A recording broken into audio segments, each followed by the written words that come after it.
vous preniez les commissions. En fait, vous n'altérez pas le calcul économique. Vous n'avez rien fait sinon développer la force commerciale de la réalisation des constructions navales et développer la capacité de défense de Taïwan. Chez nous, on n'arrive pas du tout à détourner des sommes de l'importance concernée.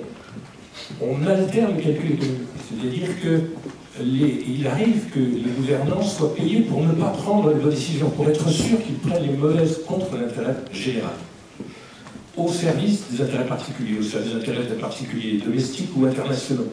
On altère le calcul économique. Et donc, vous voyez, corruption pour corruption, en admettant que la corruption est un invariant, qu'on aurait à prendre en Afrique des leçons d'Asie, des leçons d'Europe, des leçons de partout.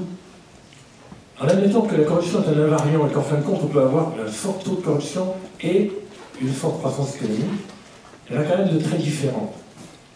Et nous avons une version modeste, rampante, et j'écoutais avec beaucoup d'admiration notre collègue chilien, puisque je me disais, imaginons un government procurement body with open bids en Afrique, et imaginons un government service body qui donnerait des cartes d'identité en une journée. Et vous imaginez tous ces gens qu'on ne paierait pas pour qu'ils vous donnent votre carte d'identité en une journée au lieu de vous la donner en un an. Vous voyez la perturbation de la distribution des revenus. Ou alors, en termes d'efficacité, avec un petit peu de connectivité et de transparence et l'aide de Microsoft, vous voyez, on fait un grand centre des achats du gouvernement. Ce serait une machine à perfectionner la corruption qui serait extraordinaire. Alors, on a ce problème quand même qu'il y a des pays où la corruption, compte tenu de l'état des économies, est pernicieuse.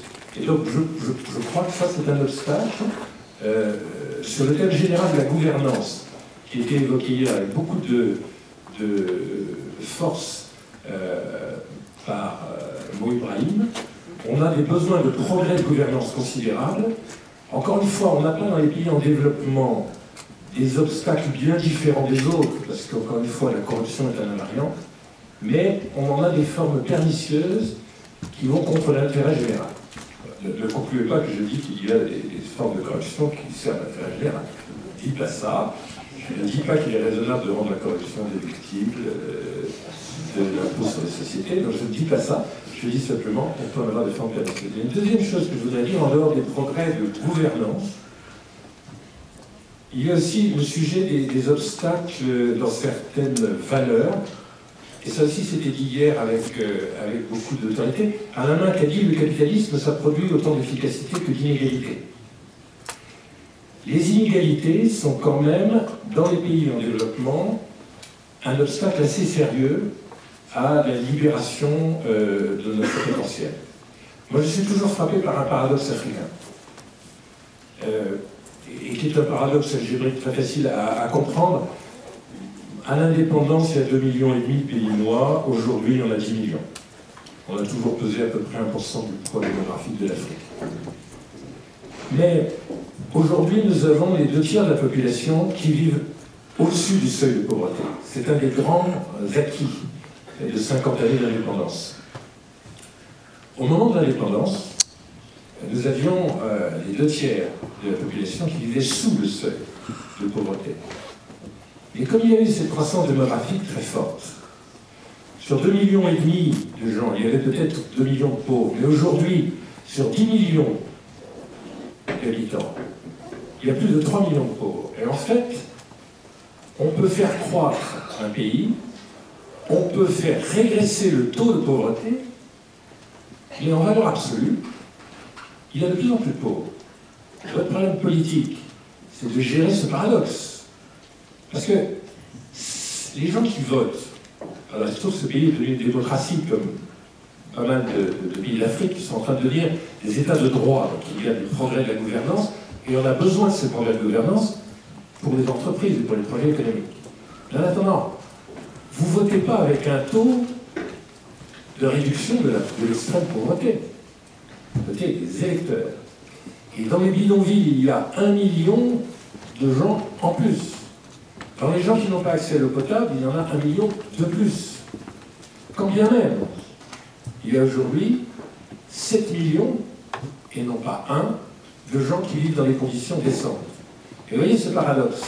On peut avoir en même temps, parce que la croissance ne résout pas tout, une forte croissance et une montée des phénomènes d'anomie sociaux. Et ce ne sont pas les mêmes pauvres. Et ça aussi, c'est un changement, et au fond, je ne sais pas si c'est un obstacle, à court terme ça peut être un obstacle, peut-être c'est une chance, mais les pauvres de l'Afrique d'aujourd'hui, avec les progrès spectaculaires de l'alphabétisation et de l'éducation et de la formation professionnelle, ce sont des gens formés, conscients, libres de s'indigner, ayant les moyens de le faire. Et tout le monde utilise les technologies de l'information pour tout, y compris pour faire des révolutions arabes. Et nous allons avoir en Afrique subsaharienne de nombreuses révolutions arabes, pour une raison très simple, c'est que nous avons les mêmes exclus, les mêmes victimes de l'inégalité, c'est-à-dire des gens qui ne sont pas des paysans pauvres dans un espace lointain qui, au fond de la brousse, sont des exclus par nature. C'est pas ça du tout la pauvreté d'aujourd'hui.